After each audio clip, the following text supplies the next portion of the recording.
بسم اللہ الرحمن الرحیم۔ شروع اللہ کے نام سے جو بڑا مہربان نہایت رحم والا ہے۔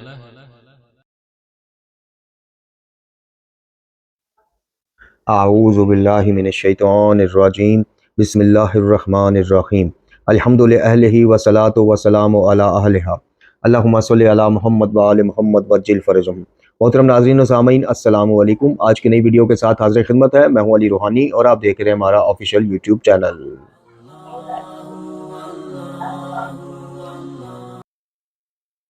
محترم ناظرین و سامعین، آج کی ہماری ویڈیو کا عنوان جیسا کہ آپ کو تھمبنیل دیکھ کے معلوم ہو گیا ہوگا، آج ہم شب ضربت کی مناسبت سے اس شب کا مختصراً احوال آپ کی خدمت میں پیش کریں گے۔ آج کی اس ویڈیو میں جو احوال شب ضربت آپ کی خدمت میں پیش کریں گے وہ ہم مفتی جعفر حسین علی اللہ مقامہ کی مشہور تصنیف مارکۃ الآراء تصنیف، اور بالکل جس نے بالکل ایک الگ ہی زاویے سے سیرت امیر المومنین کو پیش کیا، اس کتاب سے یعنی سیرت امیر المومنین علی بن ابی طالب علیہ السلام، مفتی جعفر حسین قبلہ اللہ تعالیٰ ان کے درجات بلند فرمائے، ان کی اس کتاب سے شرب ضربت کا آپ کے خدمت میں حوال کچھ پیش کریں گے، اور اسی حوال کے تناظر میں اسی کے مناسبت سے کچھ انشاءاللہ اپنے لیے اور آپ کے لیے اس حوال میں سے بھی کوئی اصلاحی مواد اپنی تربیت کا، اپنی اصلاح کا، اور امیر المومنین علی بن ابی طالب علیہ السلام جیسے امام برحق، امام معصوم سے کس طرح سے جو ہے وفا کی جائے، کس طرح سے ان کا پیروکار بنا جائے، اور کیا مولا کائنات علی بن ابی طالب علیہ السلام کو صرف یہ ظاہری جو ہمیں چیزیں نظر آتی ہیں وہی دکھ تھے، یعنی جو سب سے زیادہ وہ بنا کے پیش کیا جاتا ہے وہ تو خلافت کے معاملات، فدق کے معاملات اور اس طرح کی دوسری چیزیں بنا کے پیش کی جاتی ہیں۔ بے شک یہ اختلافات یہ تاریخ میں درج ہیں ساری چیزیں، لیکن کیا امیر المومنین علی بن ابی طالب علیہ السلام کا زندگی کا یا ان کی جو ظاہری حیات مبارکہ ہے اس کا سب سے بڑا دکھ کیا یہی تھا، یا کچھ اور بھی عوامل تھے اس میں، جس کا خود مولا کائنات علی بن ابی طالب علیہ السلام نے جا بجا ذکر فرمایا ہے؟ نہج البلاغہ میں بھی آپ کو مل جائے گا، دیگر تاریخ کی اور سیرت کی کتب میں بھی مل جائے گا۔ تو اس طرف بہت کم توجہ دلائی جاتی ہے، اس طرف بہت ہی کم مطلب عوام کی توجہ مبذول کروائی جاتی ہے، بہت کم بتایا جاتا ہے، اور بہت کم ان حالات کو آپ کی خدمت میں پیش کیا جاتا ہے جو امیر المومنین کو درپیش تھے۔ امیر المومنین علی بن ابی طالب علیہ السلام کی زندگی کا جو سب سے بڑا مصائب تھا، جو سب سے بڑا ان کو دکھ تھا، جو ہمیں تاریخ میں، نہج البلاغہ میں، سیرت کی کتب میں ملتا ہے، وہ یہ تھا کہ ان کے اپنے پیروکار جو ان کو امام بھی مان رہے ہیں، ان کی اقتداء میں نمازیں بھی ادا کر رہے ہیں، جی ان کے دروس بھی سن رہے ہیں، خطبات بھی سن رہے ہیں، لیکن ان کے اپنے پیروکار کہ جب امیر المومنین کو ان کے عمل کی، دعووں کی نہیں، نعروں کی نہیں، واہ واہ کی نہیں، جب عملی طور پہ جب امیر المومنین ان کی ضرورت کو محسوس کرتے ہیں، جی اور ان کو کوئی امام کے بطور امام آرڈر دیتے ہیں، حکم دیتے ہیں، یا کسی چیز سے منع کرتے ہیں، تو پھر ان نام نہاد جو اکثریت میں تھے، اقلیت میں تو تھے بہت کم، مطلب ایسے صحابہ امام تھے، جناب مالک اشتر ہو گئے، جناب سلمان فارسی ہو گئے، جناب مقداد ہو گئے، جناب عمار ابن یاسر ہو گئے، جی یہ بہت کم تعداد میں اس طرح کے جو جان نثار اور با وفا صاحب تھے، ان کی تعداد کم تھی۔ لیکن جو آج کا ماحول آپ کو ملنگیوں کا ملتا ہے، غالیوں کا، بالکل یہ اسی تناسب سے ریشو جو تھی اس دور میں بھی تھی، کہ عملی طور پہ امام ماننے والے، ان سے ہدایت لینے والے، ان کی ہدایات پر عمل کرنے والے، ان کی ہدایات کو ہی جو ہے وہ اپنی زندگی کا وہ بنانے والے، مقصد بنانے والے، آرڈر از آرڈر کی جو فلسفی ہے اس پہ منوان عمل کرنے والے، وہ ہمیشہ اقلیت میں رہے، جس طرح آج ہے۔ اس دور میں بھی یہ غالی مولا سے جناب معجزات دیکھنے کے خواہش مند، اور مولا سے یہ پوچھنے کے خواہش مند، جب کہا گیا کہ سلونی قبل ان تفقدونی، تو مولا سے یہ پوچھنے کے خواہش مند زیادہ تھے کہ جی میری شادی کب ہوگی، میری بیوی نے کیا بنایا ہے، میرے سر پہ بال کتنے۔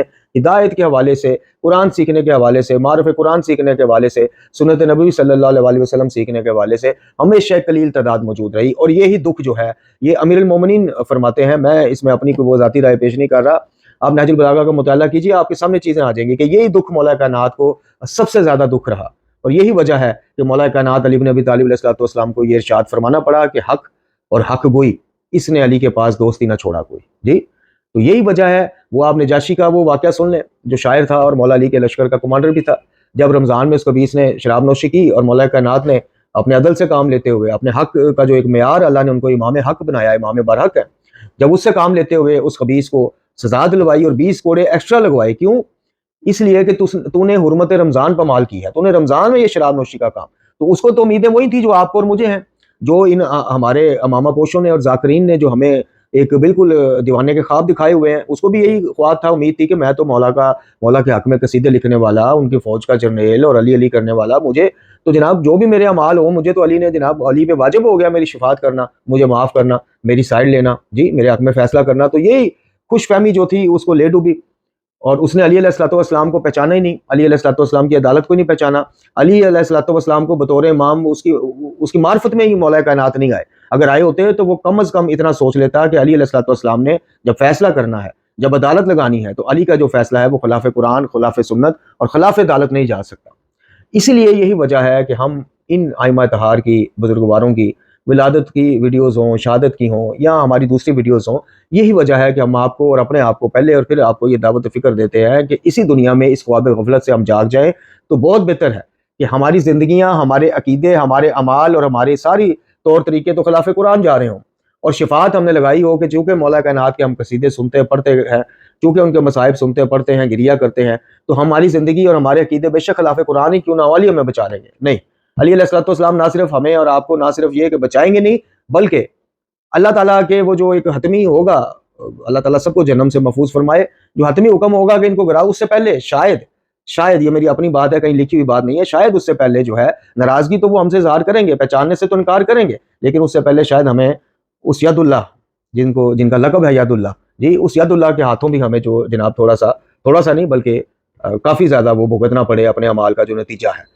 تو شفاعت تو دور کی بات ہے, مولا کائنات علی بن ابی طالب علیہ الصلوۃ والسلام راہ قرآن سے انحراف کرنے والے کو, شریعت کو بالکل کوئی اہمیت نہ دینے والوں کو نہ صرف یہ کہ شفاعت نہیں کریں گے, بلکہ یہ واقعہ جو ابھی میں نے مختصراً آپ کو بتایا ہے, تاریخ کی کتب میں ہے, پندِ تاریخ میں بھی ہے, آپ پڑھ لیجئے گا, شاید وسائل الشیعہ میں بھی یہ واقعہ نقل ہے, یہ شاعر والا اور جو فوج کا.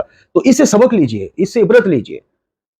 وہ براہ راست مولا کو دیکھتا تھا, مولا کے ساتھ کھاتا تھا, ان کی ابتدا میں نمازیں پڑھتا تھا. مطلب اس حساب سے دیکھیں کہ جس طرح آج صرف امام زمان جل اللہ تعالیٰ فرد شریف کی زیارت کو ہی سب کچھ بنا دیا گیا کہ بس ان کو دیکھ لیا تو ان کو دیکھنے کے لیے یہ کام نہ کریں. بھائی ان کو تو ان کے مخالفین نے بھی دیکھا ہوا ہے. یہ شاعر نجاشی کی جو آپ کو بات بتائی, ان کے پیچھے نمازیں پڑھتا تھا, روزے ان کے ساتھ افطار کرتا تھا, مولا سے براہ راست ملاقات کر کے انسٹرکشن لے کے جاتا تھا. تو اگر اس عنوان سے دیکھیں تو آج کل کے غالیوں ملنگیوں سے تو بہت زیادہ خوش نصیب تھا وہ. تو پھر کیا وجہ ہوئی؟ وجہ یہی ہوئی کہ اس نے علی بن ابی طالب علیہ الصلوۃ والسلام کو ملنگی نظروں سے دیکھا, اپنی غالیت والی نظروں سے دیکھا, اور بڑا غلط ایک کانسیپٹ بنا لیا کہ میں علی بن ابی طالب علیہ الصلوۃ والسلام کا مداح خواہ, میں ان کا شیعہ, میں پیروکار, میں رمضان میں بھی شراب نوشی کرتا پکڑا جاؤں تو کوئی نہیں, علی معاف کر دیں گے, میں ان کے لیے جنگیں نہیں لڑتا, ان کے لیے شاعری نہیں کرتا. تو اب اس واقعے کو آپ کو اور مجھے سب کو جو ہے بنیاد بنا کر اور بالکل اسے عبرت حاصل کرنی چاہیے. بنیاد بنا کر اس لیے کہہ رہا ہوں کہ آپ دیکھیں کہ ہم نے بھی مولا سے تو یہی امیدیں تو لگائی ہوئی ہیں کہ جناب آپ کے لیے ہم جناب لوگوں کے تان و تشنیع نہیں سنتے, آپ کے لیے ہم یہ نہیں کرتے, وہ نہیں کرتے. وہ شاعر جو کہے گا جی میں شاعری نہیں لکھتا, وہ منقبت خواہ کہے گا جی میں منقبتیں نہیں پڑھتا رہا, نوحے نہیں پڑھتا رہا. لیکن قیامت والے دن یہی حال, نجاشی والا حال ادھر ہوگا کہ جہاں 80 کوڑے پڑھنے تھے وہاں 20 ایکسٹرا ان ہستیوں نے لگوانے ہیں. کیوں؟ اس نے تو حرمت رمضان پامال کی, تم نے ہماری حرمت پامال کی. بدبختو, ہمارے نام سے قرآن سے ہمیشہ انحراف کرتے رہے, ہمارے نام پہ توحید پہ حملے کرتے رہے, ہمیں بیزنے اللہ اور اللہ کا شفیع بنا کے سارے اللہ والے کام ہم سے منسوخ کرتے رہے. تو وہ جس طرح نجاشی شاعر کو 20 کوڑے ایکسٹرا پڑے تھے, تو یہ غالی ملنگی اور صوفی نظریات کے حامل اور ولایت تکوینی کا پرچار کرنے والے خاطر جمع رکھیں, وہاں پہ بھی 20 یا 40 کوڑے ایکسٹرا ہی پڑیں گے. ادھر حرمت رمضان پہ مال کرنا اس کا قصور تھا, ادھر ہمارا قصور یہ ہوگا کہ تم نے ساری زندگی ہمارے نام پہ ہی, امام الموحدین کے نام پہ توحید پہ حملے کیے, وارثان قرآن کے نام پہ قرآن کی تعلیمات کے بالکل برعکس تم نے راہ اختیار کی. تو یہ ساری چیزیں ہیں. ہمارا جو مطمع نظر ہوتا ہے وہ یہی ہوتا ہے کہ آپ کو کوئی واقعہ بتائیں, آپ کو سیرت کی کچھ چیزیں بتائیں, ساتھ ہی آپ کو اور اپنے آپ کو دعوت فکر بھی دیں کہ کہیں خدا نہ خواستہ ایسا نہ ہو کہ اپنے تئیں اپنے ذوم میں ہم جناب ساری عمر ان کی تابع داری کرتے رہیں. اصل میں ہمارا قصور نہیں, ہماری ذہن سازی انہوں نے اس طرح سے کی ہے. نوجوانوں کا قصور کوئی نہیں بیچاروں کا. یہ جیسے سنتے آ رہے ہیں بڑے بڑے نام, پھر بدبختی یہ ہے کہ جیسے ہی اس طرح کی ذہن سازی کرنے والے اپنا کام کر رہے ہیں, ویسا کام جن کے ہاتھ میں قیادت ہے, جن کے ہاتھ میں یعنی جو اپنے آپ کو انبیاء کا وارث کہتے ہیں, جو کہتے ہیں جی امام زمانہ ہمیں جاتے ہوئے حجت بنا گئے تھے, وہ خاموش ہیں. اصل مسئلہ یہ ہے, اصل مسئلہ یہ نہیں ہے کہ ضمیر اختر نقوی نے نیپالی واقعہ بتا دیا, غضنفر تونسوی نے کچھ کر دیا, اور تصدق صاحب نے کچھ کر فرما دیا, شہنشاہ خرافات جناب صوفیہ تک لے. اصل مسئلہ یہ ہے ہی نہیں. اصل مسئلہ یہ ہے کہ جناب ان کا جنہوں نے رد کرنا تھا, جنہوں نے آپ کو بتانا تھا کہ خبردار محمد اور آل محمد علیہ السلام ذات پہ حملہ برداشت کر لیتے ہیں, معاف کر دیتے ہیں, توحید پہ حملہ قابل برداشت نہیں, جنہوں نے آپ کو یہ بتانا تھا وہ تو خاموش ہے. وہ تو ان کو جناب وہ سر عام شہنشاہ خرافات صاحب جو ہیں, وہ اپنی مجالس میں ہزاروں بندے کا عقیدہ خراب کرتا ہے لیکن بلایا اس کو مدرسے کے ڈرائنگ روم میں جاتا ہے, ساتھ چائے پیش کی جاتی ہے, ساتھ کھانا پیش کیا جاتا ہے, اور پھر ساتھ ریکویسٹ کی جاتی ہے کہ شہنشاہ معظم اپنی اس بات کی ذرا آپ وضاحت تو دیں, اور پھر ایک بیانیہ جاری کر دیا جاتا ہے کہ جی وہ الحمدللہ شہنشاہ نقوی صاحب آئے تھے جناب, وہ اپنا ذاتی وضاحت کر گئے, ہم مطمئن ہیں, اور 3 بندوں کا اس پہ سائن ہو جاتا ہے. جی جن لوگوں کو پتا ہو کہ میں کس تحریر کی بات کر رہا ہوں, 3 بندے وہاں پہ جو اکابرین ملت ہے, جن کے ہاتھوں میں ملت ہے جناب, جو جدھر مرضی گھوڑے دوڑاتے لے جائیں, وہ 3 بندے سائن کر دیتے ہیں, بس ٹھیک ہے جی ہم مطمئن ہو گئے. ان کے بیڑا گرک اس نے ہزاروں بندوں کا کیا, اور یہ صاحبان جو ہیں ڈرائنگ روم میں اس کو چائے پلاتے ہوئے وضاحت پوچھتے ہیں. اب وجہ کیا ہے؟ وجہ یہ ہے کہ اگر لاہور کا ایک بڑا مدرسہ جس سے ہمیں بڑی امیدیں ہیں, جو بالکل ایک علمی درسگاہ ہے جی, اور اس کے پرنسپل صاحب کے لیے جو الحمدللہ میرے جذبات ہے وہ سب کے سامنے عیاں ہیں, اور وہ ان کو میں علماء حق, چند علماء حق میں سے سمجھتا ہوں. لیکن اب مسئلہ یہ ہے کہ اگر اس مدرسے سے ایک پریس ریلیز جاری ہو کہ جناب یہ شہنشاہ خرافات صاحب نے جو کہا ہے کہ جناب میرا رازق تو فلاں صوفی تھے, وہ اللہ علی سے لیتے, علی اللہ سے ان نظریات کا ہم رد کرتے ہیں, نہ صرف رد کرتے ہیں بلکہ شرکیہ نظریات ان کو قرار دیتے ہیں. اب وہ مدرسے سے اگر یہ پریس ریلیز جاری ہو جائے, اب اس مدرسے کو جو چندہ دینے والے, ڈونیشن دینے والے ہیں یا اس کے خیر خواہ ہیں, وہ اسی جماعت میں سے ہیں کہ جو اس کے بڑے فین ہیں. اب مسئلہ یہاں پہ یہ پیش آ جائے گا, مسئلہ یہ آ جائے گا کہ یورپ سے ادھر ادھر سے فون آنے شروع ہو جائیں گے کہ جناب آپ نے یہ کیا کیا. پوری دنیا میں وہ انٹرنیشنل اسکالر ہے, پوری دنیا میں جناب مومنین کی جیبوں کے اوپر حج عمرے کرنے والے, جا کے پڑھنے والے, جناب پوری دنیا کے مومنین کو آپ نے ویر پڑھوایا. اب آپ خمس, زکوٰۃ, چندہ, عطیہ, صدقہ, یہ آپ خاطر جمع رکھیں. اب مسئلے یہاں پہ سارے یہ پیدا ہو جاتے ہیں. اسی لیے اتنا شدید رد عمل قرآن نے بھی دکھایا سورہ مبارکہ بقرہ میں, حق آ جانے کے بعد جو چھپائے اور وہ نہ بتائے لوگوں کو, یعنی خلاصہ پیش کر رہا ہوں, اس پہ لعنت اللہ کی, اللہ کے رسول کی, اور تمام لعنت کرنے والوں. اصول کافی کی روایت میں بھی امام بھی یہی کہتے ہیں کہ جب بدعات کا سر عام اظہار ہونا شروع ہو جائے اور عالم اٹھ کے اپنے علم کا اظہار نہ کرے, یعنی اپنے علم کے اظہار سے کیا مراد ہے, لوگوں کو یہ نہ بتائے کہ خدا کے بندوں بچو, یہ دھوکہ ہے, یہ سراب ہے, یہ غلط بتا رہا ہے, یہ سنت کو منہدم کر کے بدعت کو رواج دے رہا ہے, تو ایسا عالم جو یہ نہ کرے, یعنی بدعات کا اظہار ہو اور عالم خاموش رہے, اپنے علم کا اظہار نہ کرے, اس پہ بھی خدا, رسول اور تمام لعنت کرنے والوں کی لعنت. امام کا قول. اتنا سخت ایکشن کیوں لیا امام نے؟ میں نے آپ کو کہا کہ کبھی ان سے سوال تو کرے, آپ کبھی پوچھے تو صحیح.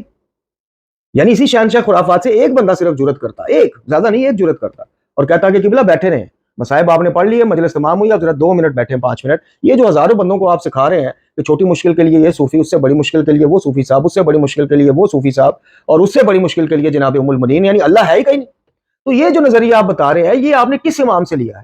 یعنی امام کو بھی تو چاہیے تھا نا بھئی. بات یہ ہے, امام زمان جب غیبت میں جا رہے تھے جل اللہ تعالیٰ فرج شریف, تو یہ بتا کے جاتے نا کہ بھی میرے بعد آنے والے واقعات میں جیسے بتایا کہ بھی ہماری حدیث کے راویان کی طرف کرو رجوع, تو یہ بھی بتا کے جاتے کہ بھی مشکلات کے لیے میرے بابا کے پاس جاؤ, اس سے بڑی مشکل کے لیے ان کے بابا کے پاس جاؤ, اس سے بڑی مشکل کے لیے ان کے پاس بابا کے, اور ایٹ دی اینڈ آپ مولا مشکل کشا تک, یعنی علی بن ابی طالب تک پہنچ جاؤ, کہ جن کو ہم نے بطور حاجت روا اور بطور مشکل کشا کا ٹائٹل ہی وہ ہے. اگر وہ آپ آج حق کا اظہار کر دیں کہ بھی نہیں اللہ واسطہ ان کا پیش کرو, تو آپ دیکھ لیجئے گا کتنے نام نے آج شرینیاں بڑھتی. تو امام نے تو ایسا کوئی ہمیں وہ نہیں بتایا. تو اس شہنشاہ نقوی صاحب سے کوئی بندہ ہمت تو کرتا, سوال تو کرتا, سیکھنے کی غرض سے کرتا, تو ان کی غرض سے نہ کرتا, سیکھنے علم میں اضافے کی غرض سے کرتا کہ قبلہ آپ جو ہمیں ادھر لگا کے جا رہے ہیں, آپ ذرا تھوڑا سا صرف قرآن والے بیت کی تعلیمات سے اس کی تصدیق کروا دیجئے, بات ختم. لیکن نہیں, عوام کی کیا جرت ہے, جب بڑے بڑے ماما پوش خاموش ہیں, سر عام دیکھتے ہیں. وہ ادھر سے انڈیا سے ایک آیت اللہ صاحب آتے ہیں, وہ کہتے ہیں جی اللہ کی اطاعت تو تمہارے بس کی بات ہی نہیں.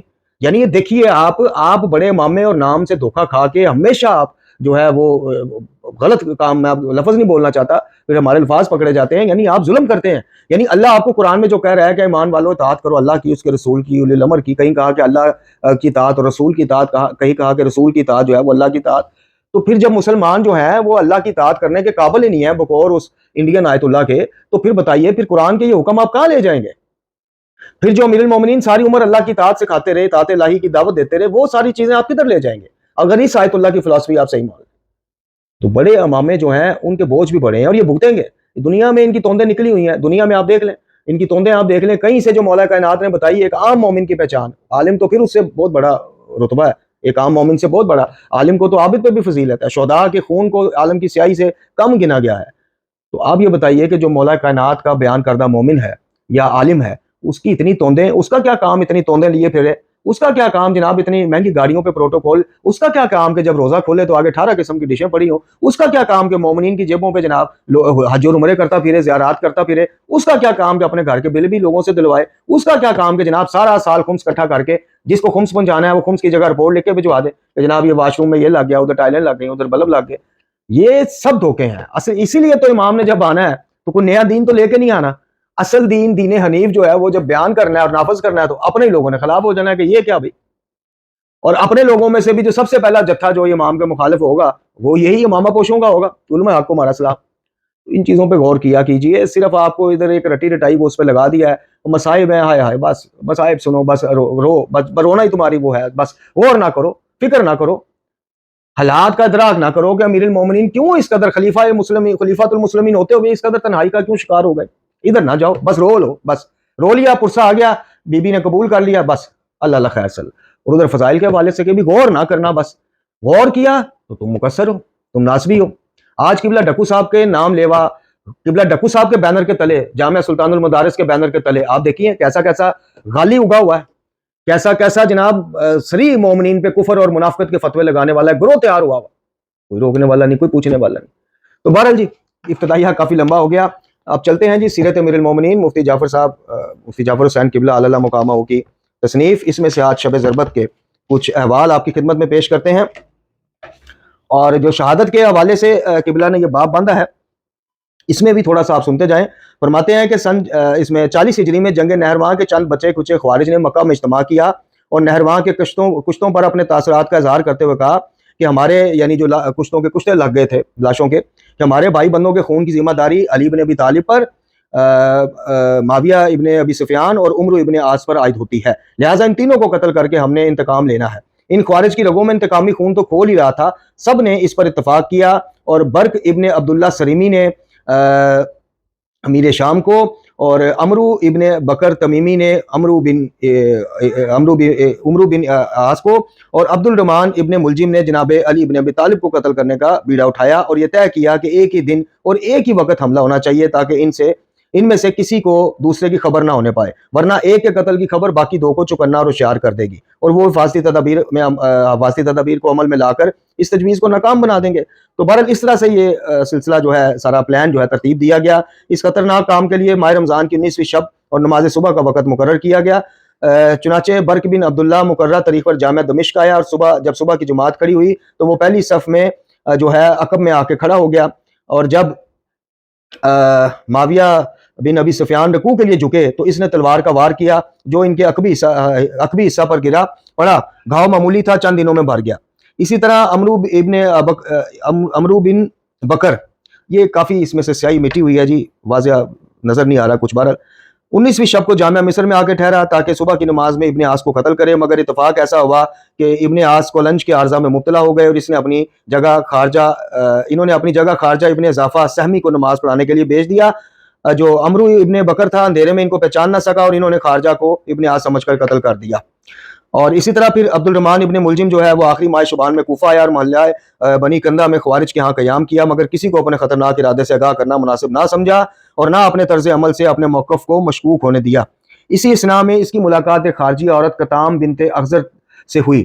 وہ اسے دیکھتے ہی فریختہ ہو گیا اور جب اسے یہ معلوم ہوا کہ وہ بے شوہر کے ہے تو اس سے نکاح کی خواہش کی.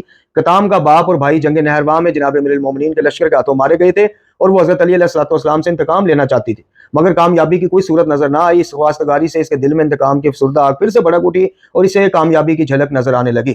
چنانچہ اس نے کہا کہ میں راضی ہوں, مگر میرا مہر جو ہے 3000 درہم, ایک غلام, ایک کنیز اور علی ابن ابی طالب کا قتل ہے. ابن ملجم اس جرم کے ارتکاب پر تلا ہوا تھا. ایک تو وہ اسی مقصد کے لیے ہی آیا ہوا تھا, دوسرا اس مقصد کے پیچھے جو دوسرا اس کا مقصد بن گیا وہ اس سے نکاح کرنا تھا. تو بہرحال اس نے جو ہے نا بظاہر حیرانگی, جان بوجھ کر حیرانگی کا اظہار کرتے ہوئے اس عورت سے کہا کہ علی کو قتل کرنا تو کوئی آسان کام نہیں. کتامہ نے کہا کہ تم اچانک حملہ کر کے ان کا کام تمام کر سکتے ہو, اگر تم کامیاب ہو گئے تو بہتر, ورنہ ثواب آخرت تو کہیں نہیں گیا جس کے تم بہرحال مستحق بنو گے. ابن ملجم نے جب دیکھا کہ کتام اس کے خیالات اور نظریات سے پوری طرح مانگ ہے تو کہا میں اسی ارادہ سے یہاں آیا ہوں اور علی کو قتل کر کے نہروان کی لاشوں کا انتقام لینا چاہتا ہوں. کتام نے کہا پھر ہمت اور جرت سے کام لو اور میں اپنے قبیلہ کے قابل اعتماد لوگوں سے کہوں گی کہ وہ اس سلسلے میں تمہاری مدد کریں. چنانچہ اس نے وردان ابن مجالد کو اس کی مدد کے لیے آمادہ کیا اور ابن ملجم نے جناب اسی طرح ان 2-3 اپنے ساتھیوں کو اپنا ہمراز بنایا اور حملے کے لیے دن اور وقت کا انتظار کرنے لگا. اور اس کو بالکل ایک وہ جو آج کل کے اس میں اگر آپ الفاظ میں کہیں کہ بالکل ایک فول پروف منصوبہ, کہ بالکل اس میں کوئی کمی نہ رہ جائے, یعنی وار ناکام نہ ہو جائے, اس کی طرف یہ سارا وہ کرنے لگے. یہ چند تھوڑا سا پس منظر جناب امیر کی شہادت کے محرکات کے حوالے سے قبلہ نے لکھا ہے. اب آئیے احوال شب ضربت. امیر المومنین علی بن ابی طالب علیہ الصلوۃ والسلام اس ماہ رمضان میں باری باری اپنی اولاد اور عبداللہ ابن جعفر کے ہاں روزہ افطار فرماتے تھے.